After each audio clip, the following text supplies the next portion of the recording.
Welcome to Lash class. B A English voices of വിമനിലെ the awakening എന്ന ചാപ്റ്ററാണ് നമ്മൾ നോക്കുന്നത്. കേറ്റ് ചോപ്പിൻ എഴുതിയിട്ടുള്ള ഒരു നോവലാണ്. നമ്മളിവിടെ ആ നോവലിൻ്റെ പാർട്ട് ബൈ പാർട്ടായിട്ടുള്ളൊരു സമ്മറിയും അതിലെ പാരഗ്രാഫ് എസ് എ ക്വസ്റ്റ്യൻസിനുള്ള ഒരു നോട്ട്സുമാണ് പ്രൊവൈഡ് ചെയ്യുന്നത്. ആദ്യം നമുക്കിതിൻ്റെ സമ്മറി നോക്കാം. Part 1. The novel introduces Edna Pondlier, a young wife and mother, vacationing with her family on Grand Isle, a resort off the coast of Louisiana. ഈ നോവലിൻ്റെ തുടക്കത്തിൽ നമ്മൾ കാണുന്നത് എഡ്ന എന്ന് പറയുന്നൊരു ക്യാരക്ടറാണ്. അവർ അവരുടെ ഹസ്ബൻഡിനും അതുപോലെ തന്നെ മക്കൾക്കുമൊപ്പം ഒരു റിസോർട്ടിലാണുള്ളത്. അവർ വെക്കേഷൻ സമയത്ത് ചിലവഴിക്കുന്നതിന് വേണ്ടിയിട്ട് ഒരു ബീച്ചിന് സമീപത്തുള്ള ഒരു റിസോർട്ടിൽ വന്നിരിക്കുകയാണ്. Edna is married to Leonce Pontlier, a successful New Orleans businessman, and they have 2 young sons. എഡ്നയുടെ ഹസ്ബൻഡിൻ്റെ പേര് ലിയോൺസ് എന്നാണ്. അയാളൊരു ബിസിനസ്മാൻ ആണ്. അത്യാവശ്യം റിച്ച് ആയിട്ടുള്ള ഒരു ഫിനാൻഷ്യലി സെറ്റിൽഡ് ആയിട്ടുള്ള ഒരാളാണ്. അവർക്ക് 2 ആൺകുട്ടികളുമുണ്ട്. Leonce is financially stable and expects Edna to fulfil the role of an ideal wife and mother. Leonce എന്ന് പറയുന്ന ക്യാരക്ടർ ഒരു ഹസ്ബൻഡിന് സമൂഹം കൊടുത്തിട്ടുള്ള റോള് കൃത്യമായിട്ട് നിറവേറ്റുന്ന ആളാണ്. അതായത് കുടുംബത്തിന് സാമ്പത്തികമായിട്ടുള്ള പിന്തുണ നൽകുക എന്നുള്ള രീതിയിൽ. ഈ എഡ്നയും അതുപോലെ തന്നെ ഒരു ഐഡിയൽ ആയിട്ടുള്ള മദർ ആവണം എന്നാണ് ലിയോൺസ് ആഗ്രഹിക്കുന്നത്. അതായത് ഈ കുട്ടികളെ നോക്കുന്ന കാര്യത്തിലും വീട്ടിലെ കാര്യങ്ങൾ നോക്കുന്നതിലും.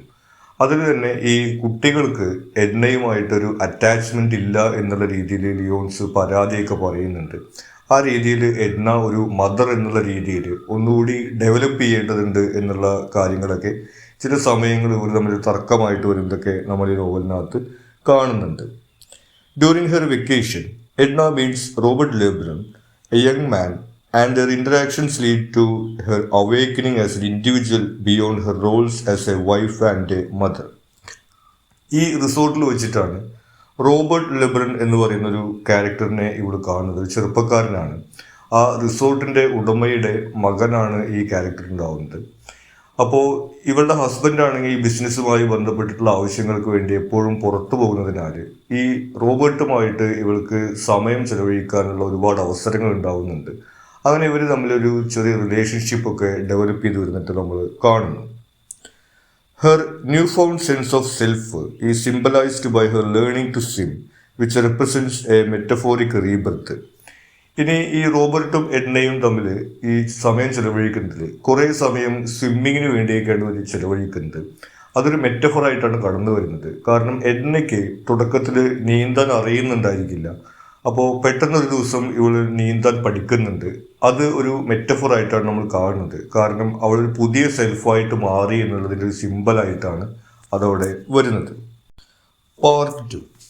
Edna befriends madame Ratignolle, a Creole woman who embodies the ideal mother and wife. Edna ഇനി ഇവിടെ റോബർട്ടിനെ കൂടാതെ മറ്റു ചില ആളുകളുമായിട്ട് കൂടി സൗഹൃദം സ്ഥാപിക്കുന്നുണ്ട്. അതിലൊരാളാണ് മാഡം റെത്തിനോൾ. അവർ ക്രിയോൾ വുമൺ എന്നാണ് പറയുന്നത്. ക്രിയോൾ എന്ന് പറയുന്നത് മുളാറ്റോ എന്ന് പറയുന്ന കൺസെപ്റ്റാണ്. അതായത് ആഫ്രിക്കൻ അമേരിക്കൻ ആയിട്ടുള്ള മിക്സ്ഡ് ആയിട്ടുള്ള ഒരു റേസാണ്. അവരാണെങ്കിൽ ഐഡിയൽ മദറിൻ്റെയും വൈഫിൻ്റെയും ഒരു സിമ്പലാണ്. കുടുംബത്തിന് വേണ്ടിയും മക്കൾക്ക് വേണ്ടിയും ജീവിക്കുക എന്നുള്ള രീതിയിലൊരു സ്ത്രീയാണ് ഇവർ വരുന്നത്. She also develops a close relationship with mademoiselle Reisz, an eccentric pianist. കൂടാതെ അവർ മാഡ്മസൽ റെയ്സ് എന്ന് പറയുന്ന ഒരു ക്യാരക്ടർ, മാഡ്മസൽ എന്ന് പറയുന്നത് മിസ് എന്ന് നമ്മൾ ഇംഗ്ലീഷിൽ പറയുന്നതിന് തുല്യമാണ്. അതായത് അവിവാഹിതയായിട്ടുള്ള യുവതി എന്നാണ് അർത്ഥം. അവരൊരു പിയാനിസ്റ്റാണ്. മാത്രമല്ല പൊതുവെ ആളുകളോടൊക്കെ ഒരു പുച്ഛ മനോഭാവമുള്ള ഒരു ക്യാരക്ടറാണ് ഈ റെയ്സ് എന്ന് പറയുന്നത്. പക്ഷേ എഡ്നയോട് അവർക്കൊരു താല്പര്യമുണ്ട്. അങ്ങനെ അവർ തമ്മിലും ഒരു സൗഹൃദം ഉണ്ടാവുന്നു. Edna's feelings for Robert deepen and she begin to fall in love with him. അങ്ങനെ ഈ റോബർട്ടുമായിട്ട് അവർ വീണ്ടും ഇങ്ങനെ ഒരുപാട് സമയമൊക്കെ ചെലവഴിക്കുന്നു. ഏറെക്കുറെ അയാളുമായിട്ടൊരു പ്രണയമൊക്കെ അവൾ ഉണ്ടായി തുടങ്ങുന്നുണ്ട്. However Robert abruptly leaves for Mexico, unwilling to commit a romantic relationship, leaving Edna despondent. പക്ഷേ റോബർട്ട് എന്ന് പറയുന്ന ക്യാരക്ടർ അയാൾ ഇതുപോലെ ഓരോ സമ്മറിലും ഇവിടെ ഈ വെക്കേഷന് വേണ്ടി ആളുകൾ വരും. അപ്പോൾ ഓരോ സമ്മറിലും ഓരോ പ്രണയം എന്നുള്ള രീതിയിലുള്ള ഒരു ക്യാരക്ടറാണ് റോബർട്ട് വരുന്നത്. അപ്പോൾ ഇങ്ങനൊരു കമ്മിറ്റ്മെന്റ് ആയിട്ട് ഒരു റിലേഷൻഷിപ്പിനെ കാണാൻ അയാൾക്ക് ഒരു മടിയുണ്ട്. അതുകൊണ്ട് എഡ്ന അങ്ങനെ കൂടുതൽ അടുക്കുകയാണ് എന്നൊരു സാഹചര്യം വരുമ്പോൾ പെട്ടെന്ന് അയാൾ മെക്സിക്കോയിലേക്ക് പോകുന്നു. അയാൾ പോകുന്നത് സ്വാഭാവികമായിട്ടും എഡ്നയ്ക്ക് വളരെ ഡിപ്രസിംഗ് ആയിട്ടുള്ള ഒരു അനുഭവമാണ് കൊടുക്കുന്നത്. പാർട്ട് 3. അങ്ങനെ അവരുടെ വെക്കേഷൻ കഴിഞ്ഞിട്ട് തിരിച്ച് വീട്ടിലേക്ക് വരികയാണ്. അപ്പോൾ returning home, Edna initially resumes her routine but gradually becomes detached from it. തുടക്കത്തിൽ അവർ ആ പഴയ ജീവിതത്തിലേക്ക് തിരിച്ചു പോകുന്നുണ്ട്. അതായത് ഹസ്ബൻഡിന്റെ കൂടെ പുറത്തു പോവുക, വീട്ടിലേക്ക് അതിഥികൾ വരുമ്പോൾ സ്വീകരിക്കുക. ഇയാൾ ബിസിനസ്മാൻ ആണെന്ന് പറഞ്ഞല്ലോ, അപ്പോൾ ആ രീതിയിൽ അതിഥികൾ വരുമ്പോൾ സ്വീകരിക്കുക, പുറത്തു പോവുക തുടങ്ങിയിട്ടുള്ള കാര്യങ്ങളൊക്കെ ഇവൾ ചെയ്യുന്നുണ്ട്. പക്ഷെ പതുക്കെ അവൾക്ക് അതിലെല്ലാമുള്ള താല്പര്യം നഷ്ടപ്പെടുന്നു. She begins painting and behaves it in ways considered uncharacteristic by her husband. അവർ ഈ സമയത്താണ് പെയിന്റിംഗ് ഒക്കെ തുടങ്ങുന്നത്. നമ്മൾ നേരത്തെ പറഞ്ഞ ഒരു പിയാനിസ്റ്റ് ആയിട്ടുള്ളൊരു സുഹൃത്ത് ഇവർക്ക് ഉണ്ടായിരുന്നു. അപ്പോൾ അതിൽ നിന്നൊക്കെ ഒരു ഇൻസ്പിറേഷൻ ആയിക്കൊണ്ട് ഒരു പെയിന്റിംഗ് ഒക്കെ ആരംഭിക്കുന്നുണ്ട്. പിന്നെ ഇവരുടെ ഹസ്ബൻഡ് പറയുന്നത് ഇവരുടെ പെരുമാറ്റം അൺകാരക്ടറിസ്റ്റിക് ആണ്, അതായത് ഇവരുടെ ഈ സ്വഭാവ രീതിയിലൊക്കെ മാറ്റം വന്നിട്ടുണ്ട് എന്നുള്ള രീതിയിൽ ഹസ്ബൻഡിന് ചെറിയ ടെൻഷനൊക്കെ ഉണ്ടാവുന്നുണ്ട്. Leonce seeks advice from a family friend who is a doctor, but the doctor advises him to leave Edna alone, hiding his suspicions about her behavior. അപ്പോൾ ലിയോൺസ് ഒരു ഫാമിലി ഫ്രണ്ട്, ഒരു ഡോക്ടർ കൂടിയാണ്. അയാളുടെ അടുത്ത് പോയിട്ട് ഉപദേശം ചോദിക്കും അയാളുടെ വൈഫിൻ്റെ ഈ പെരുമാറ്റത്തിലുള്ള മാറ്റങ്ങളെ കുറിച്ചിട്ട്.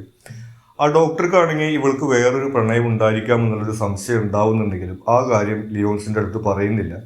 അവളെ അവളുടെ വഴിക്ക് വിട്ടാൽ മതി, കുറച്ച് ദിവസം കഴിഞ്ഞിട്ടുണ്ടെങ്കിൽ അവൾ നോർമൽ ആയിക്കോളും എന്നുള്ള രീതിയിലൊരു ഉപദേശമാണ് അയാൾക്ക് കൊടുക്കുന്നത്.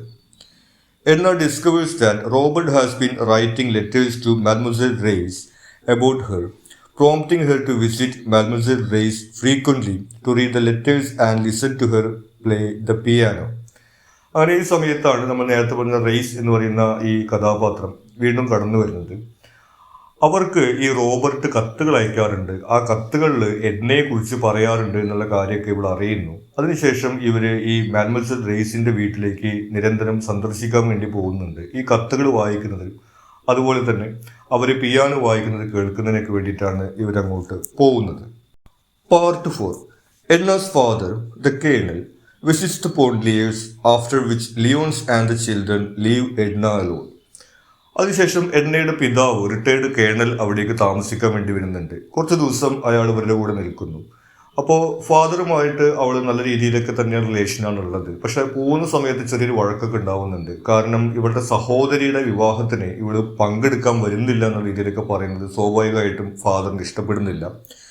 എന്നാലും ഇയാൾ പോകുന്ന സമയത്ത് ആ വീട്ടിലെ കുട്ടികളെ കൂടി കൊണ്ടുപോകുന്നുണ്ട്. സ്വാഭാവികമായിട്ടും കുട്ടികൾക്ക് ഗ്രാൻഡ് മദറിൻ്റെ കൂടെ കുറച്ച് ദിവസം നിൽക്കണമെന്നുള്ള ആഗ്രഹത്തിൻ്റെ മുകളിൽ കുട്ടികൾ ഗ്രാൻഡ് ഫാദറിൻ്റെ കൂടെ പോകുന്നു. ഇവളുടെ ഹസ്ബൻഡ് ലിയോൺസ് ആണെങ്കിൽ ബിസിനസ്സുമായി ബന്ധപ്പെട്ടിട്ട് ഒരാഴ്ചത്തെ ട്രിപ്പിന് വേണ്ടി പുറത്തു പോയിരിക്കുകയാണ്. With her new found freedom, Edna enjoy solitary dinners, visit friends and paints extensively. അപ്പോൾ ഹസ്ബൻഡും കുട്ടികളും ഒക്കെ വീട്ടിൽ നിന്ന് പോയി അവൾ ഒറ്റയ്ക്കായി എന്നുള്ള സമയത്ത് അവൾക്ക് പുതിയൊരു ഫ്രീഡം കിട്ടിയ ഒരു അനുഭവമാണ് ഉണ്ടാവുന്നത്. അവരിങ്ങനെ ഒറ്റയ്ക്ക് ഭക്ഷണം കഴിക്കുന്നു, അതുപോലെ തന്നെ അവർക്ക് ഇഷ്ടത്തിനനുസരിച്ച് സുഹൃത്തുക്കളെ കാണാൻ പോകുന്നു, കൂടാതെ അവർക്ക് പെയിൻറ്റിങ് ചെയ്യാൻ ഒരുപാട് സമയമുണ്ട് എന്നുള്ള രീതിയിൽ അവർ ആ ഫ്രീഡം ആസ്വദിക്കുകയാണ്. She also spends time with Alcee Arobin, a charming but notorious philanderer, and begins a flirtatious relationship with him. ഇവർ ഈ സമയത്ത് വേറൊരു റിലേഷൻഷിപ്പ് കൂടി കടന്നു വരുന്നുണ്ട്. ആൽസി റോബിൻ എന്ന് പറയുന്ന ഒരു കഥാപാത്രം, ഇയാളാണെങ്കിൽ നേരത്തെ റോബർട്ടിൻ്റെ കാര്യത്തിൽ പറഞ്ഞതുപോലെ അങ്ങനെ ഒരു റിലേഷൻഷിപ്പിൽ കമ്മിറ്റഡ് ആവുന്ന ഒരാളൊന്നുമല്ല. ആൾ ഫ്ലിർട്ടേഷ്യസ് ആണ്, അല്ലെങ്കിൽ ഫിസിക്കലായിട്ടുള്ള ആസ്പെക്ട്സ് മാത്രമേ അയാൾ റിലേഷൻഷിപ്പിൽ നോക്കുന്നുള്ളൂ. അങ്ങനത്തെ ഒരു കഥാപാത്രമാണ്. അയാളുമായിട്ട് ഇവളൊരു റിലേഷൻഷിപ്പ് ഉണ്ടാവുന്നു. Edna's relationship with Arobin becomes increasingly intimate and she starts gambling, winning a significant amount of money. പിന്നീട് ഇവിടെ ജീവിതത്തിനകത്തുള്ളത് ഇങ്ങനെ പെയിന്റിങ് ചെയ്യുക, ഈ അറോബിനുമായിട്ടുള്ള റിലേഷൻഷിപ്പ്, കൂടാതെ ഗാംബ്ലിങ് അവൾ ആരംഭിക്കുന്നു. അതായത് ഈ കുതിരപ്പന്തയത്തിനകത്ത് ബെറ്റ് വയ്ക്കുന്ന ഒരു സ്വഭാവം ആരംഭിക്കുന്നു. അങ്ങനെയും അവൾക്ക് കുറച്ച് പണം കണ്ടെത്താൻ വേണ്ടി സാധിക്കുന്നുണ്ട്. Part 5. Edna decides to move out of her house to a smaller Pigeon house nearby, using her gambling winnings and painting sales to support herself independently. അതിനുശേഷം എഡ്ന തീരുമാനിക്കുന്നത് പൂർണ്ണമായിട്ടും ഇൻഡിപെൻഡൻ്റ് ആവുന്നതിന് വേണ്ടിയിട്ടാണ്. അവൾക്ക് ഈ പെയിൻറ്റിങ് വിറ്റ് കിട്ടിയിട്ടുള്ള കുറച്ച് പണമുണ്ട്, അതുപോലെ തന്നെ ഗാംബ്ലിങ്ങിലൂടെ നേടിയിട്ടുള്ള കുറച്ച് പണമുണ്ട്. അത് ഉപയോഗിച്ചുകൊണ്ട് വീട്ടിൽ നിന്ന് മാറിക്കൊണ്ട് ചെറിയൊരു വീട് സ്വന്തമായിട്ട് എടുത്തുകൊണ്ട് താമസിക്കാനാണ് അവൾ ആഗ്രഹിക്കുന്നത്. She wants to assert her independence and rejects any claim her husband might have over her. അവൾ ഉദ്ദേശിക്കുന്നത് ഹസ്ബൻഡുമായിട്ടുള്ള എല്ലാ റിലേഷനും ഉപേക്ഷിക്കുന്നതിനും പൂർണ്ണമായിട്ടും ഇൻഡിപെൻഡൻ്റ് ആവുന്നതിനുമാണ്. നമുക്കറിയാം, ഹസ്ബൻഡിൻ്റെ വീട്ടിൽ തന്നെ താമസിക്കുന്ന സമയത്ത് അവർക്ക് പൂർണ്ണമായിട്ടും അവരുടെ ഇഷ്ടത്തിന് വേണ്ടി ജീവിക്കാൻ വേണ്ടി സാധിക്കില്ല. അപ്പോൾ അവൾക്ക് പൂർണ്ണമായി ഇൻഡിപെൻഡൻ്റ് ആവുന്നതിന് വേണ്ടിയിട്ടാണ് ഇങ്ങനെ ഒരു വീട്ടിലേക്ക് ഒറ്റയ്ക്ക് താമസം മാറുക എന്നുള്ള ഒരു തീരുമാനം അവൾ എടുക്കുന്നത്. The same day, she learns that Robert is returning to New Orleans and she realizes she is in love with him. ഈ സമയത്താണ് മെക്സിക്കോയിലേക്ക് പോയിരുന്ന റോബർട്ട് തിരിച്ചു വരുന്നുണ്ടെന്നുള്ളൊരു വാർത്ത കേൾക്കുന്നത്. അപ്പോൾ ഇയാളെ കുറിച്ച് ഇവിടെ ഇടയ്ക്ക് ആലോചിക്കാറൊക്കെ ഉണ്ട്. ഇയാളുടെ കത്തുകൾ വായിക്കാൻ പോയ കാര്യമൊക്കെ നമ്മൾ പറഞ്ഞിരുന്നു. അപ്പോൾ ഇയാൾ വരുന്ന കാര്യം കേൾക്കുന്ന സമയത്ത് ഇവൾക്ക് അയാളുമായിട്ടുള്ള പ്രണയത്തെ കുറിച്ചിട്ട് അവൾക്ക് വീണ്ടും ഒരു ബോധ്യം ഉണ്ടാവുന്നു. That evening, she sleeps with Arobin for the first time, experiencing a mix of emotions but no shame. വളരെ കോംപ്ലിക്കേറ്റഡ് ആയിട്ടുള്ള ഒരു ക്യാരക്ടർ എന്നുള്ള രീതിയിലാണ് പിന്നീട് നമ്മൾ എന്നെ കാണുന്നത്. ഈ റോബർട്ടുമായിട്ടുള്ള ഈ പ്രണയത്തെ കുറിച്ചിട്ട് ചിന്തിച്ച അതേ ദിവസം തന്നെയാണ് ഇവള് അറോബിനുമായിട്ടൊരു ഫിസിക്കൽ റിലേഷൻഷിപ്പിലേക്ക് പോകുന്നത്. അതിനുശേഷം അവൾക്ക് അവളുടെ പ്രവൃത്തിയിൽ നാണക്കേടൊന്നും തോന്നുന്നില്ല. ആകെ അവൾക്ക് തോന്നുന്ന ഒരു ചെറിയ റിഗ്രറ്റ് എന്ന് പറയുന്നത് അവൾക്കൊരു ലവ് ഇല്ലാതെ കേവലം ഫിസിക്കലായിട്ടുള്ള റിലേഷൻ എന്നുള്ള രീതിയിലാണ് അതുള്ളത് എന്നുള്ള ചെറിയൊരു റിഗ്രറ്റ് മാത്രമേ അവൾക്കുള്ളൂ. അതല്ലാതെ അവളുടെ പെരുമാറ്റത്തിൽ അവൾക്ക് യാതൊരു പ്രശ്നവും തോന്നുന്നില്ല. Edna holds a birthday dinner party and announces her plans to move, enjoying the freedom her new home provides and continuing her affair with Robin without emotional attachment. അതിനുശേഷം ഇവളൊരു ബർത്ത്ഡേ പാർട്ടിയൊക്കെ സംഘടിപ്പിക്കുന്നു. അവൾ പുതിയ വീട്ടിലേക്ക് താമസം മാറുന്നതിൻ്റെ ഒരു ആഘോഷമായിട്ടാണ്. അങ്ങനെ അതൊക്കെ കഴിഞ്ഞ് അവരിങ്ങനെ പുതിയ സ്വാതന്ത്ര്യമൊക്കെ അനുഭവിച്ചുകൊണ്ടുള്ള ജീവിതത്തിലേക്ക് മാറുകയാണ്. ഈ സമയത്തും അറോബിനുമായിട്ടുള്ള റിലേഷൻഷിപ്പ് അവൾ തുടരുന്നുണ്ട്. നമ്മൾ നേരത്തെ പറഞ്ഞതുപോലെ അവിടെ ലവ് ഒന്നുമില്ല, കേവലം ഫിസിക്കലായിട്ടുള്ള ഒരു റിലേഷൻഷിപ്പ് എന്ന രീതിയിലാണ് അത് തുടർന്നു പോകുന്നത്. Part 6. Edna encounters Robert at Mademoiselle Race's apartment and her meeting is strained. അതിനുശേഷം നമ്മൾ പറഞ്ഞു ഈ മാഡ്മസൽ റേസിന്റെ വീട്ടിലേക്ക് അവൾ പോവാറുണ്ട് എന്നുള്ളത്. അവിടെ വെച്ചിട്ട് റോബർട്ടിനെ അവൾ കാണുന്നു. അവർ തമ്മിലുള്ള മീറ്റിംഗ് അത്ര സുഖകരമാവുന്നില്ല. കാരണം റോബർട്ട് ഇവളെ ഒഴിവാക്കാൻ വേണ്ടിയിട്ടൊക്കെ ശ്രമിക്കുന്നതായിട്ട് നമുക്ക് തോന്നുന്നത്. Despite Edna's attempts to reconnect, Robert keeps his distance, leaving her unsure of his feelings. അപ്പോൾ നമ്മൾ നേരത്തെ പറഞ്ഞ പോലെ റോബർട്ട് ഒരു റിലേഷൻഷിപ്പിൽ കമ്മിറ്റഡ് ആവാൻ വലിയ താല്പര്യമില്ലാത്ത ആളാണ്. അപ്പോൾ അയാൾ ഇങ്ങനെ ഡിസ്റ്റൻ്റ് ആയിട്ടാണ് നിൽക്കുന്നത്. എന്നാൽ അയാൾക്ക് താല്പര്യം ഉണ്ടെന്നുള്ള കാര്യം അവൾക്ക് അറിയുകയും ചെയ്യാം. ആ രീതിയിൽ ഇവൾക്കൊരു ഇൻസെക്യൂരിറ്റി അല്ലെങ്കിൽ ഒരു അൺസർട്ടനിറ്റി ഫീൽ ചെയ്യുന്നതായിട്ട് നമുക്കിവിടെ കാണാൻ കഴിയും. Their reunion in a garden leads to a passionate declaration of love from Robert, who expresses a desire to marry Edna. അതിനുശേഷം ഇവരിങ്ങനെ ഈ ഡിസ്റ്റൻ്റ് ആയിട്ട് നിൽക്കുന്ന രീതിയിൽ കുറച്ച് പോകുന്നുണ്ടെങ്കിലും ഒരു അവസരത്തിലൊരു ഗാർഡനിൽ വെച്ചിട്ട് ഇവർ ഒരുമിച്ചിരിക്കുന്ന സമയത്ത് എഡ്ന തന്നെ മുൻകൈ എടുത്തുകൊണ്ട് അവളുടെ ലവ് അവിടെ ഡിക്ലെയർ ചെയ്യുന്നുണ്ട്. അങ്ങനെ അവളുടെ ലവ് ഡിക്ലെയർ ചെയ്യുന്ന സമയത്ത് റോബർട്ടും അതിനോട് പാഷനേറ്റ് ആയിട്ട് റെസ്പോണ്ട് ചെയ്യുന്നു. അങ്ങനെ അവർ തമ്മിൽ പരസ്പരം സ്നേഹമാണ്, പ്രണയമാണ് എന്നുള്ള കാര്യമൊക്കെ തുറന്നു പറയുകയും റോബർട്ട് അവളെ വിവാഹം കഴിക്കാൻ തയ്യാറാണെന്നുള്ള രീതിയിലൊക്കെ പറയുന്നു. However, their happiness is short-lived as a message arrives informing Edna that Madame Ratignolle is in labor. അങ്ങനെ അവരിങ്ങനെ സന്തോഷമായിട്ട് ഇങ്ങനെ വാഗ്ദാനങ്ങളൊക്കെ കൊടുത്തിരിക്കുന്ന സമയത്താണ് ഒരു സന്ദേശം എത്തുന്നത്. മദം റാറ്റിനോൾ, നമ്മൾ നേരത്തെ പറഞ്ഞു ഇങ്ങനെ മാതൃത്വത്തിൻ്റെ ഉത്തമ മാതൃകയായിട്ടുള്ള സ്ത്രീ എന്നുള്ള രീതിയിലുള്ളൊരു സുഹൃത്ത്, ഒരു കഥാപാത്രമുള്ളത്, അവർ ലേബറിലാണ് അല്ലെങ്കിൽ പ്രസവവുമായിട്ട് ബന്ധപ്പെട്ടിട്ട് നിൽക്കുകയാണ്. അപ്പോൾ അവളെ സഹായിക്കുന്നതിന് വേണ്ടിയിട്ട് എഡ്നയെ ഇവിടെ വിളിക്കുന്നു. Edna leaves Robert to fulfil her promise to madame Ratignolle. അപ്പോൾ എഡ്നയാണെങ്കിൽ ഈ സമയത്ത് അവളുടെ കൂടെ ഉണ്ടാവാമെന്ന് വാക്ക് കൊടുത്തിരുന്നു. അപ്പോൾ എഡ്ന പറയുന്നത് ഞാൻ പോയിട്ട് തിരിച്ചു വരുമ്പോൾ ഇവൾക്ക് വേണ്ടി കാത്തിരിക്കണം എന്ന രീതിയിലാണ് റോബർട്ടിൻ്റെ അടുത്ത് പറയുന്നത്. പാർട്ട് 7. അങ്ങനെ ഈ നോവൽ അതിൻ്റെ അവസാന ഘട്ടത്തിലേക്ക് പ്രവേശിക്കുകയാണ്. Edna remains with madame Ratignolle despite feeling tortured by the experience. സ്വാഭാവികമായിട്ടും ഈ ലേബറിന്റെ സമയത്ത് ഈ മദം റാറ്റിനോൾ എന്ന് പറയുന്നത് വേദനയൊക്കെ അനുഭവിച്ച് നിലവിളിക്കുന്ന സാഹചര്യം ഉണ്ടായിരിക്കുക. ഇവൾക്ക് ഇത് അൺകംഫർട്ടബിൾ ആയിട്ട് തോന്നുന്നുണ്ട്. പക്ഷെ എന്നാലും അവൾ അവിടെ നിൽക്കുന്നു. Before leaving, Madame Ratignolle wants Edna to always consider her children in her decisions. പോകുന്ന സമയത്ത് എഡ്നയ്ക്ക് ഈ മദം റാറ്റിനോൾ ഒരു ഉപദേശം കൊടുക്കുന്നുണ്ട്. നിന്റെ തീരുമാനം എന്താണെങ്കിൽ തന്നെയും അത് നിന്റെ മക്കളുടെ കാര്യം കൂടി ആലോചിച്ചിട്ട് വേണം നീ എടുക്കാന്നാണ് പറയുന്നത്. അതായത് ഇവളിപ്പോൾ ഹസ്ബൻഡ് ഡൈവേഴ്സ് ചെയ്യുകയാണെങ്കിൽ അത് മക്കളുടെ ജീവിതത്തെ എങ്ങനെ ബാധിക്കും, അതല്ല ഇവളിങ്ങനെ ഒരു അഡൾട്ടറിയിലേക്ക് പോവുകയാണെന്നുണ്ടെങ്കിൽ, ഇപ്പോൾ നേരത്തെ പറഞ്ഞു ഒന്നിലധികം പുരുഷന്മാരുമായിട്ടുള്ള റിലേഷനൊക്കെ ഉള്ള രീതിയിലേക്ക് പോവുകയാണെങ്കിൽ അവളുടെ മക്കൾ അതെങ്ങനെ നോക്കിക്കാണും, മക്കളുടെ ജീവിതത്തിന് അതെങ്ങനെ ബാധിക്കും എന്നുള്ള കാര്യമൊക്കെ ഇനി ആലോചിക്കണം എന്നുള്ള കാര്യമാണ് ഈ മാഡം റാത്തിനോൾ ഇവളോട് പറയുന്നത്. Then Edna returns to find Robert gone, realising that he will not return. തിരിച്ച് റോബർട്ടിന്റെ അടുത്തേക്ക് പോകാമെന്നുള്ള സന്തോഷത്തോടു കൂടിയിട്ടാണ് ഇവൾ പോകുന്നത്. പക്ഷെ അവിടെ ചെല്ലുന്ന സമയത്ത് റോബർട്ട് ഇല്ല, പകരം ഒരു കുറിപ്പാണുള്ളത്, അയാൾ പോവുകയാണെന്ന് പറഞ്ഞിട്ട്. അപ്പൊ നമ്മൾ നേരത്തെ പറഞ്ഞു, റോബർട്ട് എന്ന് പറയുന്ന ഈ കഥാപാത്രം ഇങ്ങനെ ഒരു റിലേഷൻഷിപ്പിൽ കമ്മിറ്റഡ് ആവാനൊരു താല്പര്യം കാണിക്കാത്ത ഒരാളാണ്. അപ്പൊ അത് തന്നെയാണ് നമ്മളിവിടെ വീണ്ടും കാണുന്നത്. അയാള് വീണ്ടും ഇവളെ ഉപേക്ഷിച്ച് പോയിരിക്കുകയാണ്. The novel ends with Edna returning to Grand Isle, where she walks into the ocean and swims until she is exhausted. ഈ നോവലിന്റെ അവസാനത്ത് നമ്മൾ കാണുന്നത് ഇവരുടെ ആ പഴയ റിസോർട്ടിലേക്ക് ഇവൾ തിരിച്ചു പോകുന്നു. അവിടെ ചെന്നിട്ട് അവൾ ആ കടലിനകത്ത് നീന്തുകയാണ്. അവൾ ക്ഷീണിക്കുന്നത് വരെ നീന്തുന്നു. Reflecting on her life and ultimately drowning, choosing to escape the constraints of society and her own conflicted emotions. അവരങ്ങനെ നീന്തി തളർന്നിട്ട് അവിടെ മുങ്ങിപ്പോകുന്ന രീതിയിലാണ് നോവൽ അവസാനിക്കുന്നത്. ഇനി മുങ്ങുന്ന സമയത്ത് അവരവരുടെ ജീവിതത്തെ കുറിച്ചിട്ട് ആലോചിക്കുന്നുണ്ട്. കൂടാതെ അവരുടെ കുട്ടിക്കാലത്തെ കുറിച്ചിട്ടുള്ള ഓർമ്മകളൊക്കെ അവർക്ക് കടന്നു വരുന്നതായിട്ട് പറയുന്നുണ്ട്. അങ്ങനെ ഈ സമൂഹത്തിന്റെ ഈ ഒരു കൺസ്ട്രെയിൻസും അതുപോലെ തന്നെ അവരുടെ സ്വന്തം ഇമോഷണൽ കൺഫ്ലിക്റ്റുകളും രക്ഷപ്പെടുന്നതിന് വേണ്ടിയിട്ട് അവരിങ്ങനെ സ്വയം ജീവിതം അവസാനിപ്പിക്കുന്നതായിട്ടാണ് ഈ നോവലിൽ നമ്മൾ കാണുന്നത്. അപ്പോൾ പൊതുവെ നമ്മളിവിടെ എഡ്ന എന്ന് പറയുന്ന ഒരു ക്യാരക്ടറിന്റെ ഇൻഡിപെൻഡൻസിന് വേണ്ടിയിട്ടുള്ള ഒരു സ്ട്രൈവിങ്ങും അതുപോലെ തന്നെ ഫീമെയിൽ സെക്ഷുവാലിറ്റി എന്നുള്ള ഒരു തീമുമാണ് നമുക്ക് ഈ നോവലിനകത്ത് കാണാൻ കഴിയുന്നത്. ഇനി ഇതിലെ നോട്ട്സ് ആണ്. ആദ്യം പാരഗ്രാഫ് ക്വസ്റ്റ്യൻസ് നോക്കാം. The relationship between Edna Pontellier and Leonce. എഡ്നയും ഹസ്ബൻഡും തമ്മിലുള്ള റിലേഷൻഷിപ്പിനെ കുറിച്ചാണ് സൂചിച്ചിട്ടുള്ളത്. Initially the relationship is conventional, with Leonce as a provider and Edna fulfilling her social role as a wife and mother. തുടക്കത്തിൽ ഒരു സോഷ്യൽ കൺവെൻഷണൽ ആയിട്ടുള്ള രീതിയിലാണ് ഒരു റിലേഷൻഷിപ്പ് നമ്മൾ കാണുന്നത്. അതായത് ഹസ്ബൻഡ് ഇങ്ങനെ ഈ ജോലിക്ക് പോയിട്ട് അധ്വാനിച്ച് കൊണ്ടുവരിക, ഇവള് വീട്ടിലെ കാര്യങ്ങൾ നോക്കുക എന്നുള്ള രീതിയിലാണ് ഇവരുടെ ഫാമിലിക്കകത്ത് ഇവരുടെ ലൈഫ് മുന്നോട്ട് പോകുന്നത്. Leonce is portrayed as a good husband in terms of financial support but lacks emotional understanding of Edna's needs. ഇനി എഡ്നയ്ക്ക് ആവശ്യമായിട്ട് ഫിനാൻഷ്യലായിട്ട് മെറ്റീരിയലായിട്ട് ആവശ്യമുള്ള എല്ലാ കാര്യങ്ങളും വാങ്ങിക്കൊടുക്കാനൊക്കെ കഴിയുന്ന ഒരാളായിട്ടാണ് ലിയോൺസ് വരുന്നത്. ആ രീതിയിൽ അയാൾ സപ്പോർട്ടിങ് ആണ്.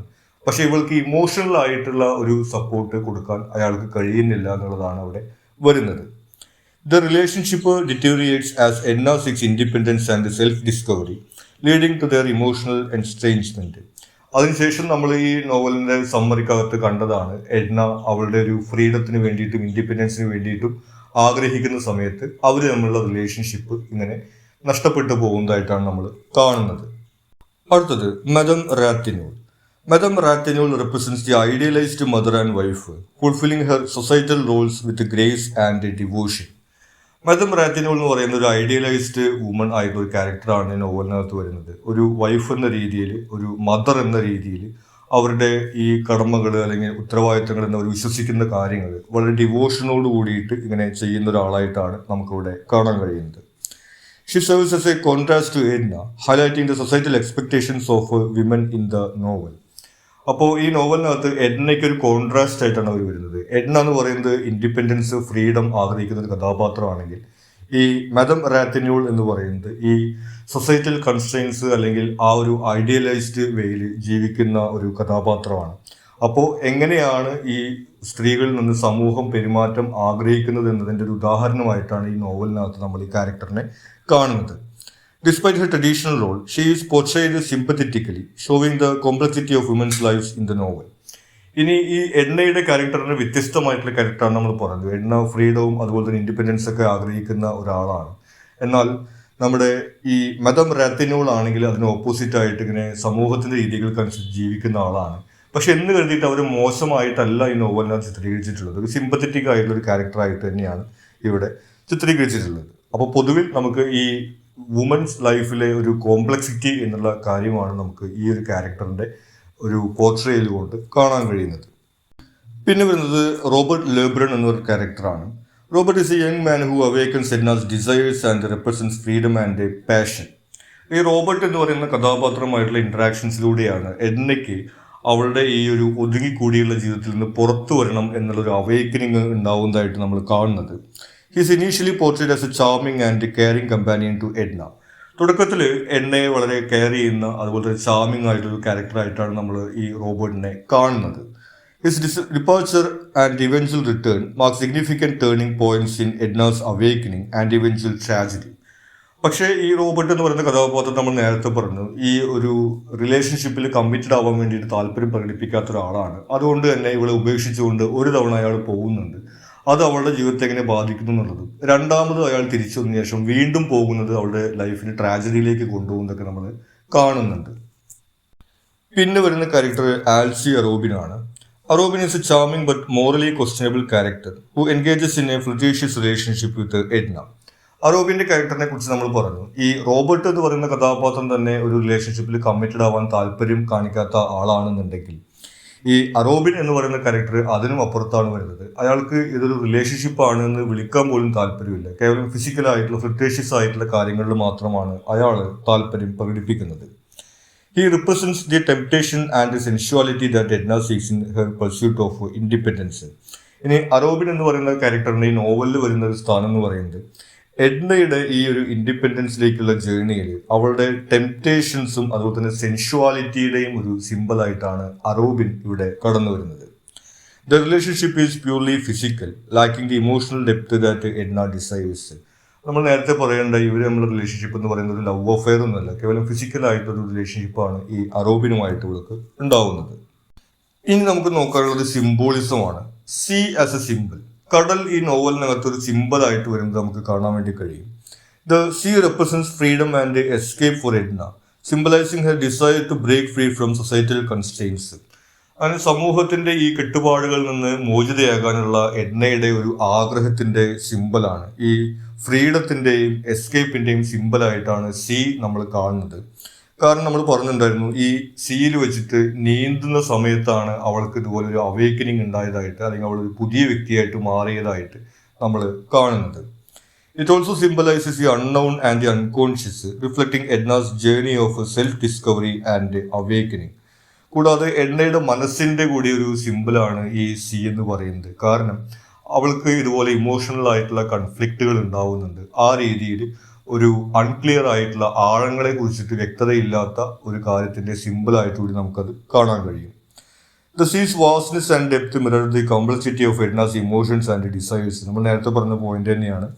ഇവരുടെ ഈ ഡിസയേഴ്സിന്റെയും അതുപോലെ തന്നെ ഈ ഒരു ഇമോഷൻസിന്റെയും കോംപ്ലക്സിറ്റിയാണ് ഈ കടലിന്റെ ആഴം കൊണ്ട് അവിടെ സിംബലൈസ് ചെയ്യുന്നത്.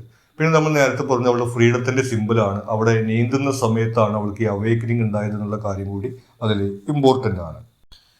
പിന്നെ ഇതിൽ ഇമ്പോർട്ടൻ്റ് തീമായിട്ട് വരുന്നത് ഫീമെയിൽ സെക്ഷുവാലിറ്റിയാണ്. The novel explores female sexuality in a repressive society, highlighting the conflict between societal expectations and individual desires. അപ്പോൾ നമുക്കറിയാം ഒരു മാരീഡ് വുമൺ എന്നുള്ള രീതിയിൽ സൊസൈറ്റി എങ്ങനെയാണ് ഈ ഒരു വിഷയത്തെ നോക്കി കാണുക എന്നുള്ളത്. അതിന് വ്യത്യസ്തമായിട്ടുള്ളൊരു പെർസ്പെക്റ്റീവിലൂടെയാണ് ഈ നോവലിനകത്ത് ഈ വിഷയം അവതരിപ്പിച്ചിട്ടുള്ളത്. Edna's sexual awakening is a central theme, portraying her desires as natural and empowering. അപ്പോൾ എഡ്നയ്ക്ക് ഈ ഫ്രീഡത്തിന് വേണ്ടിയിട്ടുള്ള ഇൻഡിപെൻഡൻസിന് വേണ്ടിയിട്ടുള്ള അവേക്കനിങ്ങിന്റെ കൂടെ തന്നെ വരുന്ന തീമാണ് അവളുടെ ഈ സെക്ഷൽ അവേക്കനിങ് എന്ന് പറയുന്നത്. നമ്മൾ കണ്ടു റോബർട്ടുമായിട്ടും അതുപോലെ തന്നെ ആൽസി റോബിനുമായിട്ടും അവൾക്കുണ്ടാവുന്ന റിലേഷൻഷിപ്പുകൾ. ആ രീതിയിൽ അവളുടെ ഡിസയറുകളെ ഒരു നാച്ചുറൽ ആയിട്ടുള്ള കാര്യം എന്നുള്ള രീതിയിലാണ് ഈ നോവലിനകത്ത് അവതരിപ്പിച്ചിട്ടുള്ളത്. The novel challenges traditional views of female sexuality, advocating for women's autonomy and sexual freedom. അപ്പോൾ എണ്ണയുടെ ഫ്രീഡത്തെ കുറിച്ചിട്ട് ഈ നോവലിനകത്ത് പറയുന്നുണ്ട്. ആ ഫ്രീഡത്തിന്റെ തന്നെ ഒരു ഭാഗമാണ് അവളുടെ സെക്ഷൽ ഫ്രീഡവും. ആ രീതിയിൽ ഈ ട്രഡീഷണൽ വേയിൽ നിന്ന് വ്യത്യസ്തമായിട്ട് അവളുടെ ഈ ഒരു ബോഡിയിലുള്ള അവളുടെ ഓട്ടോണമിയും അതുപോലെ തന്നെ അവളുടെ ഡിസയറിന് വേണ്ടിയിട്ടുള്ള ഒരു ഇൻഡിപെൻഡൻസും എല്ലാം ഈ നോവലിനകത്ത് അഡ്വക്കേറ്റ് ചെയ്യുന്നുണ്ട്. ആ രീതിയിൽ ഫീമെയിൽ സെക്ഷുവാലിറ്റി എന്ന് പറയുന്നത് ഒരു ഇമ്പോർട്ടൻ്റ് തീമായിട്ട് നമുക്ക് ഈ നോവലിനകത്ത് കാണാൻ കഴിയും. Lyons is the best husband in the world comment. ഈ ഒരു കമൻറ്റിനോട് റിയാക്ട് ചെയ്യാനാണ് പറഞ്ഞിട്ടുള്ളത്. The statement is ironic as Lyons is portrayed as A husband who provides material comfort but lacks emotional understanding. ഒരു ഐറോണിക് ആയിട്ടുള്ള ഒരു കമന്റ് ആണത്. കാരണം ഒരു മെറ്റീരിയലിസ്റ്റിക് വ്യൂവിൽ, അതായത് ഇവൾക്ക് വീട്ടിലേക്കും അതുപോലെ തന്നെ ആവശ്യമുള്ള സാധനങ്ങൾ വാങ്ങുക തുടങ്ങിയിട്ടുള്ള കാര്യങ്ങളിൽ ഈ ലിയോൺസ് ഒരു നല്ല ഹസ്ബൻഡാണ്. പക്ഷേ ഈ ഇമോഷണൽ ആയിട്ടുള്ള അണ്ടർസ്റ്റാൻഡിങ് അയാൾക്ക് ഇവിടെ കാണാൻ കഴിയുന്നില്ല. The statement reflects societal expectations of husbands during the novel setting, emphasising material support over emotional connection. അപ്പോൾ ഈ നോവൽ എഴുതപ്പെട്ട ഈ ഒരു കാലഘട്ടത്തിൽ സമൂഹത്തിന്റെ ഒരു കാഴ്ചപ്പാട് കൂടിയാണ് നമ്മളിവിടെ കാണുന്നത്. അതായത് ഹസ്ബൻഡ് എന്ന് പറഞ്ഞു കഴിഞ്ഞിട്ടുണ്ടെങ്കിൽ വീട്ടിലേക്ക് ആവശ്യമായിട്ട് സാധനങ്ങൾ കൊണ്ടുവരിക, അങ്ങനെ മെറ്റീരിയൽ ആയിട്ടുള്ള ആവശ്യങ്ങൾ നിറവേറ്റുക എന്നുള്ള ഒരു രീതിയിലാണ് സമൂഹം നോക്കിക്കാണുന്നത്. ഇമോഷണൽ ആയിട്ടുള്ള കണക്ഷന് വലിയ പ്രാധാന്യം അവിടെ കൊടുക്കുന്നില്ല. ആ ഒരു വ്യൂ ആണ് നമുക്കിവിടെ കാണാൻ കഴിയുന്നത്. It underscores the disconnect between societal expectations and individual needs in the novel. അതായത് ഈ സൊസൈറ്റൽ എക്സ്പെക്ടേഷൻസ്, ഒരു വൈഫ് എങ്ങനെയായിരിക്കണം, ഹസ്ബൻഡ് എങ്ങനെയായിരിക്കണം എന്നുള്ള സൊസൈറ്റൽ എക്സ്പെക്ടേഷനും ഒരു ഇൻഡിവിജ്വലിന്റെ നീഡും തമ്മിലുള്ള ഒരു കൺഫ്ലിക്റ്റ് ആണ് നമുക്ക് ഈ സ്റ്റേറ്റ്മെന്റിൽ കാണാൻ വേണ്ടി കഴിയുന്നത്. അടുത്തത് മദർ വിമൻ. മദർ വിമൻ അല്ലെങ്കിൽ മദർഹുഡ് എന്ന് പറയുന്നത് നമുക്കറിയാം സാധാരണ കവിതകളിലും സാഹിത്യത്തിലൊക്കെ ഇങ്ങനെ പ്രശംസിച്ച് കാണുന്ന ഒരു കാര്യമായിട്ടാണ് നമ്മൾ കാണാറുള്ളത്. പക്ഷെ ഇവിടെ അത് വ്യത്യസ്തമായ ഒരു പെർസ്പെക്റ്റീവിലൂടെയാണ് നോക്കിക്കാണുന്നത്. Mother women like madame Ratignolle embody the idealised roles of motherhood and womanhood in society. നമ്മുടെ മദം റാത്തിനൂൾ എന്നുള്ള കഥാപാത്രത്തിലാണ് നമുക്ക് ഈ മദർ വുമൻ ഈ നോവലിനകത്ത് കാണാൻ കഴിയുന്നത്. അവർ ഈ സൊസൈറ്റിയുടെ ഐഡിയലൈസ്ഡ് ആയിട്ടുള്ള ഒരു മദർ അല്ലെങ്കിൽ ഒരു വുമൺ എന്നുള്ള രീതിയിലുള്ള ഒരു ക്യാരക്ടറാണ്. They prioritize their family's well-being over their own desires, adhering to traditional gender rules. അപ്പോൾ ഈ ട്രഡീഷണൽ ജെൻഡർ റോള്, ഹസ്ബൻഡ് ഇങ്ങനെ സമ്പാദിച്ചു കൊണ്ടുവരിക, ഈ വൈഫ് വീട്ടിലെ കാര്യങ്ങൾ നോക്കുക എന്നുള്ളൊരു ജെൻഡർ റോളിനോട് അഡ്ഹെയർ ചെയ്യുന്ന, സ്വന്തം താല്പര്യങ്ങൾക്ക് മുമ്പിൽ കുടുംബത്തിൻ്റെയും കുട്ടികളുടെയും താല്പര്യങ്ങൾ വയ്ക്കുന്ന ഒരു സ്ത്രീ ആയിട്ടാണ് നമ്മളിവിടെ മദം റാത്തിനൂളിനെയും അതുപോലെ തന്നെ മദർ വുമൺ എന്നുള്ളൊരു കൺസെപ്റ്റിനെയും കാണുന്നത്. The novel critiques the limitations of these roles, showing the complexity and the sacrifices of motherhood. അപ്പോൾ ഇത്തരത്തിലുള്ള ലിമിറ്റേഷൻസ് ഇവിടെ സ്ത്രീകൾക്ക് വരുന്നതിനെ ഈ നോവൽ ക്രിട്ടിസൈസ് ചെയ്യുന്നുണ്ട്. അതായത് മദർഹുഡിന്റെ ഭാഗമായിട്ട് വരുന്ന ലിമിറ്റേഷൻസ്, സാക്രിഫൈസസ്, അവരുടെ പേഴ്സണൽ ഡിസയർ, ഫ്രീഡം എന്നതിനെ അതെങ്ങനെ ബാധിക്കുന്നു എന്നുള്ള കാര്യങ്ങളെ ക്രിട്ടിസൈസ് ചെയ്യുന്ന രീതിയിലാണ് ഈ നോവലിനകത്ത് അവതരിപ്പിച്ചിട്ടുള്ളത്. Creativity as a tool. Edna's creativity expressed through painting becomes a tool for self-expression and self-discovery. ഇനി ക്രിയേറ്റിവിറ്റി അല്ലെങ്കിൽ ആർട്ട് എന്ന് പറയുന്നത് സെൽഫ് എക്സ്പ്രഷൻ്റെയും അതുപോലെ തന്നെ സെൽഫ് ഡിസ്കവറിയുടെയും ഒരു സിമ്പിളായിട്ടാണ് നമുക്ക് ഇവിടെ കാണാൻ വേണ്ടി കഴിയുന്നത്. എന്നെ സംബന്ധിച്ചത് പെയിന്റിങ്ങിലൂടെയാണ് ഇവിടെ കണ്ടെത്തുന്നത്. Painting allows Edna to explore her inner thoughts and desires, providing a means of escape from societal expectations. അപ്പോൾ സൊസൈറ്റൽ എക്സ്പെക്ടേഷൻസിൽ നിന്ന് മാറി ജീവിക്കാൻ വേണ്ടി ഇവർ തീരുമാനിക്കുന്ന സമയത്താണ് പെയിന്റിങ് ആരംഭിക്കുന്നത്. അതിലൂടെ അവരുടെ ഈ ഇന്നർ തോട്ട്സ്, ഡിസയേഴ്സ് എല്ലാം എക്സ്പ്രസ് ചെയ്യാൻ വേണ്ടി അവൾക്ക് സാധിക്കുന്നു. Creativity serves as A metaphor for personal liberation and individuality in the novel. ഇനി നോവലിനകത്ത് പേഴ്സണൽ ലിബറേഷൻ്റെയും അതുപോലെ തന്നെ ഇൻഡിവിജ്വാലിറ്റിയുടെയും ഒരു സിമ്പിളായിട്ടാണ് ക്രിയേറ്റിവിറ്റി വരുന്നത്. എന്നെ കൂടാതെ മാഡ്മസൽ റെയ്സ് ആണ് പിന്നീട് ക്രിയേറ്റീവ് ആയിട്ടുള്ള മറ്റൊരു കഥാപാത്രം, ഒരു പിയാനിസ്റ്റ് ആണ്. അവരും ഇതുപോലെ തന്നെ ഈ പേഴ്സണലി ലിബറേറ്റഡ് ആയിട്ടുള്ള ഇൻഡിവിജ്വൽ ആയിട്ടുള്ള ക്യാരക്ടർ ആയിട്ടാണ് നമ്മൾ കാണുന്നത്. അടുത്തത് വരുന്നത് swimming as an escapism. Swimming symbolises Edna's desire for freedom and independence, offering her a temporary escape from societal constraints. Swimming എന്ന് പറയുന്നത് ഇതിനകത്ത് ഒരു സിമ്പിളായിട്ട് വരുന്നതാണ്. ഈ പേഴ്സണൽ ഫ്രീഡത്തിൻ്റെയും ഡിസയറിൻ്റെയും ഒരു സിമ്പിളായിട്ട് തന്നെയാണ് സ്വിമ്മിങ്ങും ഇവിടെ വരുന്നത്. It represents a form of rebellion against societal norms, as swimming is considered improper for women during the novel setting. മറ്റൊന്ന് ഒരു റിബേലിയൻ പോലെയാണ് വരുന്നത്. കാരണം ഈ നോവലിൻ്റെ സെറ്റിങ്ങിൻ്റെ ഒരു കാലഘട്ടത്തിൽ ഇതുപോലെ ഫ്രീ ആയിട്ട് ഇങ്ങനെ ഈ സ്വിമ്മിങ്ങിന് വേണ്ടി പോകുന്ന സ്ത്രീകൾ എന്ന് പറയുന്നത് സൊസൈറ്റി അതിനെ അംഗീകരിക്കാത്ത ഒരു കാലഘട്ടമാണുള്ളത്. ആ രീതിയിൽ ഇവിടെ ഒരു റിബലിയസ് ആക്ട് എന്ന രീതിയിൽ കൂടി നമുക്കത് കാണാൻ വേണ്ടി കഴിയും. Swimming becomes a metaphor for Edna's journey of self discovery and her ultimate tragic end. കൂടാതെ സ്വിമ്മിങ് എന്ന് പറയുന്നൊരു മെറ്റഫറാണ്. ഇവൾക്ക് ഈ പേഴ്സണൽ അവെയ്ക്കനിങ് ഉണ്ടാവുന്നത് ഈ ഒരു സ്വിമ്മിങ് പഠിക്കുന്ന സമയത്താണ് എന്നുള്ള രീതിയിലാണ് അവതരിപ്പിച്ചിട്ടുള്ളത്. ആ രീതിയിൽ ഒരു മെറ്റഫറും സിമ്പിളുമായിട്ട് കൂടി ഈ ഒരു ഡിസ്കവറി, സെൽഫ് ഡിസ്കവറിയുടെയും ഇൻഡിപെൻഡൻസിൻ്റെയും ഡിസയറിൻ്റെയും ഒരു സിമ്പിളായിട്ട് കൂടി ഈ സ്വിമ്മിങ് ഇവിടെ വരുന്നുണ്ട്. ഇനി ഇതിൽ എസ്സേ ക്വസ്റ്റ്യൻസ് ആണ്. ആദ്യത്തെ ചോദ്യം, the relevance of the title the awakening.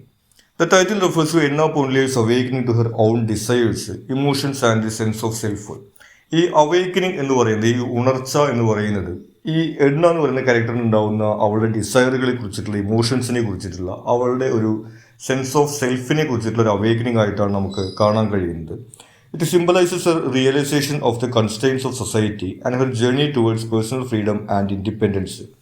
ഈ സമൂഹത്തിൻ്റെ ഈ കൺസ്ട്രെയിൻസിനെ കുറിച്ചിട്ടുള്ള അവളുടെ തിരിച്ചറിവും അതുപോലെ തന്നെ പേഴ്സണൽ ഫ്രീഡത്തിലേക്കും അതുപോലെ തന്നെ ഒരു ലിബറേഷനിലേക്കുമുള്ളൊരു ജേണി ആയിട്ടാണ് നമ്മൾ ഈ ഒരു അവേക്കനിങ് കാണുന്നത്. The title also alludes to the broader themes of self-discovery and the awakening of women's consciousness during the novel setting. ഇനി നമുക്കത് ബ്രോഡർ ആയിട്ട് എടുക്കാൻ വേണ്ടി കഴിയും. എഡ്നയുടെ ഒരു പേഴ്സണൽ എക്സ്പീരിയൻസ് ആയിട്ട് മാത്രമല്ല, ഈ ഒരു കാലഘട്ടത്തിലുള്ള വുമൻസ് കോൺഷ്യസ്നസിൻ്റെ ഒരു അവേക്കനിങ് ആയിട്ട് കൂടി നമുക്ക് ഈ നോവലിനെ ഈ ടൈറ്റിൽ കാണാവുന്നതാണ്. കേറ്റ് സോപ്പിൻ ആസ് എ മോഡേണിസ്റ്റ് റൈറ്റർ. ഇനി നമ്മുടെ ഈ ഓതറിനെ ഒരു മോഡേണിസ്റ്റ് റൈറ്ററായിട്ട് വിലയിരുത്താനാണ് പറയുന്നത്. Chopin is considered a modernist writer due to her exploration of complex psychological themes and her innovative narrative techniques.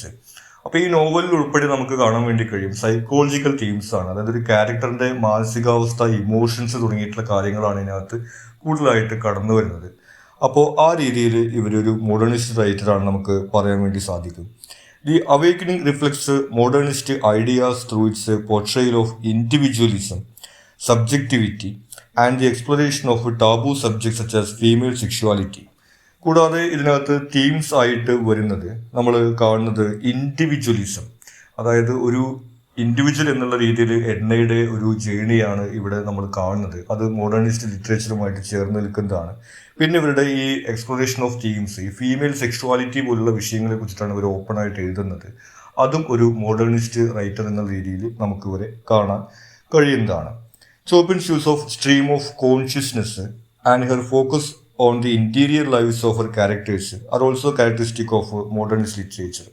കൂടാതെ തന്നെ സ്ട്രീം ഓഫ് കോൺഷ്യസ്നെസ്, ഈ കഥാപാത്രത്തിൻ്റെ ചിന്തകളിലൂടെ, മാനസികാവസ്ഥകളിലൂടെ ഇവർ കടന്നു പോകുന്നുണ്ട്.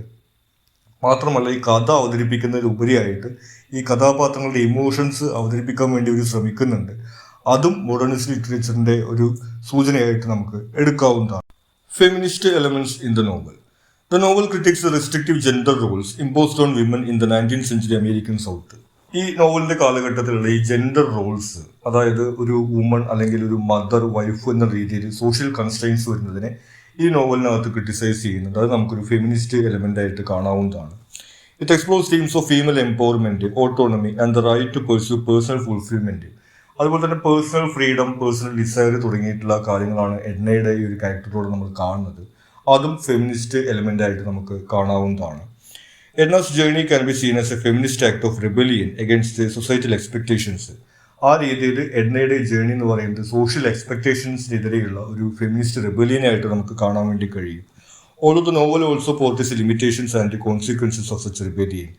പക്ഷേ ഈ എഡ്നയുടെ കാര്യത്തിനകത്ത് അത് അവളുടെ പേഴ്സണൽ ട്രാജഡിയിലേക്ക് നയിച്ചു എന്നുണ്ടെങ്കിലും ഒരു ബ്രോഡർ തീം എന്നുള്ള രീതിയിൽ എഡ്നയുടെ ഈ ജേർണി, അതുപോലെ തന്നെ അവിടെ കൈകാര്യം ചെയ്യുന്ന തീമുകളൊക്കെ ഒരു ഫെമിനിസ്റ്റ് എലമെന്റ്സ് ആയിട്ട് വരുന്ന രീതിയിൽ നമുക്ക് എടുക്കാവുന്നതാണ്. അടുത്തത് bodily autonomy. The awakening addresses a theme of bodily autonomy through Edna's exploration of her own desires and sexuality. അപ്പോൾ എഡ്നയുടെ ഈ ഒരു ഡിസയേഴ്സിലൂടെയും അതുപോലെ തന്നെ സെക്ഷുവാലിറ്റിയുടെ എക്സ്പ്ലോറേഷനിലൂടെയാണ് ഈ ബോഡിലി ഓട്ടോണമി എന്ന് പറയുന്ന തീം ഈ നോവലിനകത്ത് അവതരിപ്പിച്ചിട്ടുള്ളത്. Edna's refusal to conform to societal norms regarding marriage and motherhood reflects her assertion of control over her own body and choices. അപ്പോൾ ഒരു മദർ എന്നുള്ള രീതിയിലേക്ക് ഒരു ഒതുങ്ങിക്കൂടിയ റോളിൽ ജീവിക്കാൻ വേണ്ടി ഇവൾ തയ്യാറല്ല. ആ രീതിയിൽ ഇവളുടെ ബോഡിയിൽ ഇവൾക്ക് തന്നെയാണ് കൺട്രോൾ ഉള്ളത് എന്നുള്ള രീതിയിൽ നമ്മളിവിടെ കാണുന്നുണ്ട്.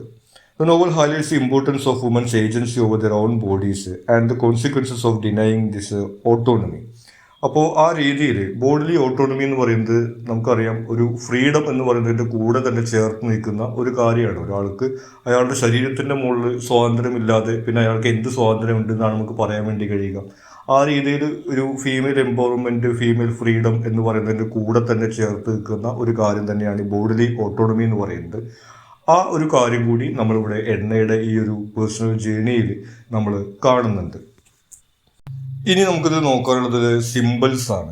Major symbols in the novel. The sea symbolises freedom, escape and the unknown. Sea ഒരു സിമ്പിൾ ആണെന്നുള്ളത് നമ്മൾ സെപ്പറേറ്റ് ക്വസ്റ്റ്യൻ ആയിട്ട് കണ്ടു. അത് ഈ ഫ്രീഡത്തിൻ്റെയും എസ്കേപ്പിൻ്റെയും അതുപോലെ തന്നെ അൺനൗൺ ആയിട്ടുള്ള ഒരു ഹ്യൂമൻ മൈൻഡിൻ്റെയും സിമ്പിളാണ് നമ്മൾ കണ്ടു. Birds represent freedom and the desire for independence. പിന്നെ വരുന്ന ബേർഡ്സ് ആണ്. അത് ഫ്രീഡത്തിൻ്റെയും ഇൻഡിപെൻഡൻസിൻ്റെയും ഒരു സിമ്പിളായിട്ടാണ് വരുന്നത്. The house Edna inhabits symbolizes different stages of her awakening and liberation. ഇനി എഡ്ന ജീവിക്കുന്ന വീടുകളുണ്ട്. അവളുടെ ഹസ്ബൻഡിന്റെ വീട് എന്ന് പറയുന്നത് സ്വാഭാവികമായിട്ടും സോഷ്യൽ കൺസ്ട്രെയിൻറ്റിന്റെ ഒരു സിമ്പിളായിട്ടാണ് വരുന്നത്. പിന്നെ അവളൊരു പീജിൻ ഹൗസിലേക്ക് മാറുന്നുണ്ട്. അത് അവളുടെ ഒരു ലിബറേഷന്റെ സിമ്പിളായിട്ടാണ് നമ്മൾ കാണുന്നത്. Music symbolises emotional expression and personal awakening, particularly through Edna's interactions with mademoiselle Reisz. പിന്നെ വരുന്നത് മ്യൂസിക്കും ആർട്ടുമാണ്. അതും നമ്മൾ സെപ്പറേറ്റ് ആയിട്ടൊരു ക്വസ്റ്റ്യനിൽ പറഞ്ഞിട്ടുള്ളതാണ്. അത് ഈ പറയുന്നതുപോലെ പേഴ്സണൽ ലിബറേഷൻ്റെയും അതുപോലെ തന്നെ ഒരു ഇൻഡിവിജ്വാലിറ്റിയുടെയും സിമ്പിളായിട്ടാണ് നമുക്ക് കാണാൻ വേണ്ടി കഴിയുന്നത്. ഇത്രയും കാര്യങ്ങളാണ് നമുക്ക് ഈ ചാപ്റ്ററിനകത്ത് ഇമ്പോർട്ടൻ്റ് ആയിട്ട് വരുന്നത്. നിങ്ങൾക്ക് മറ്റെന്തെങ്കിലും സംശയങ്ങളോ സജഷൻസോ ഉണ്ടെങ്കിൽ നിങ്ങൾ കമൻറ്റ് ചെയ്യുക. കൂടാതെ ചാനൽ നിങ്ങളൊരു സബ്സ്ക്രൈബ് ചെയ്തിട്ടില്ലെങ്കിൽ സബ്സ്ക്രൈബ് ചെയ്യുക. Thank you.